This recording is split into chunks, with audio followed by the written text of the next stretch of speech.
வேற ஏதாவது அரசியல் அமைச்சர் பதவி வந்து ஒரு கண்ணியமான பதவியில் இருக்குது. ஒரு பொது இடத்துல வந்து அவதூறாக பேசிக்கிட்டு இப்போ கட்சியோட நடவடிக்கை பார்த்தீங்கன்னா கட்சி பொறுப்பு நீக்கிறது, ஒரு மக்களுக்கான பதவியிலேருந்து எடுக்காமல் இருக்கிறது, ஒரு செயல்பாடுகள் எந்த அளவுக்கு ஏன்னா எல்லாமே அடுத்த அந்த கட்சியில் வந்து அவ்வளவு தூரம் அந்த நடவடிக்கை நம்ம எதிர்பார்க்க முடியாது. ஏன்னா இந்த அநாகரிக கண்ணியமற்ற கடமை கண்ணியம் கட்டுப்பாடுங்கிறது வந்து வெறும் முழக்கத்தில் அது பேரறிஞர் அண்ணா சொல்லிய கூற்று. அது அந்த கட்டுப்பாடு 3 வார்த்தையில தான் இருக்கு.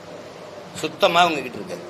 அநாகரிக அரசியல், அவதூறு அரசியல், பழிவாங்கும் அரசியல், இது மாதிரியான அரசியலின் தொடக்கமே இவர்கள் வந்து அமர்ந்த பிறகுதான். பேரறிஞர் அண்ணாவுக்கு பிறகு அடுத்து யார் அமர்ந்தாரோ அவர் தான் அதை தொடங்கி வைக்கிறார்.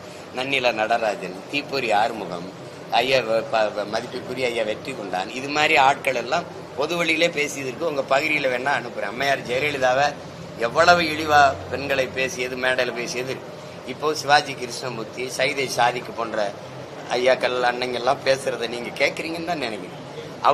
அவர்கள் சார்புள்ள வலையொலிகள் யூடியூபர்ஸ் சொல்றோம்ல, அவங்க பேசுறதெல்லாம் பாரு. தனிப்பட்ட முறையில் எடுத்தவன உங்க குடும்பத்தை தான் பேசுறேன். இப்ப என்னையெல்லாம் வந்து அவ்வளவு தூரம் பேசுறேன், அது எனக்கு ஒன்றும் இல்லை.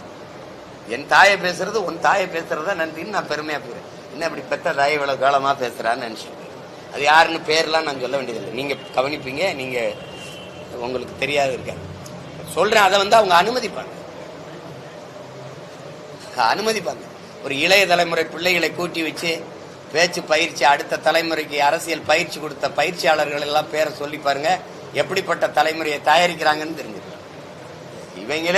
இவங்களே சகிக்க முடியல, இவன் இன்னொரு தலைமுறைக்கு வேற கற்பிச்சு கொடுக்குறாங்க. இப்படி பேசணும், அப்படி பேசணும்.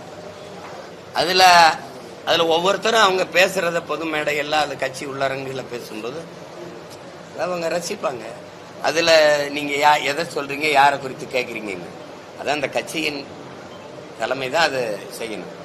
அதனால அவரு பேசியிருப்பாரு. ஐயா என்னோட தனிப்பட்ட கருத்து அதுக்காக ரொம்ப வருந்திருப்பாருன்னு நான் நினைக்கிறேன். வருந்திருப்பாரு. ஏன்னா உண்மையிலே நம்ம மதிக்கக்கூடிய ஒரு பெரியவர், அவர் வருந்திருப்பாரு. அப்புறம் அதுக்கு போல போயிட்டு அதை நீங்க அப்படி பேசிட்டேன்னு செலுத்தி கொண்டதில்லை. இனி வரும் காலங்களில் நானும் சரி, நீங்களும் சரி, எல்லாருமே சரி, கொஞ்சம் கண்ணியமா நம்ம பேசணுங்கிறது இது ஒரு படிப்பினை அப்படி எடுத்துக்க வேண்டியது.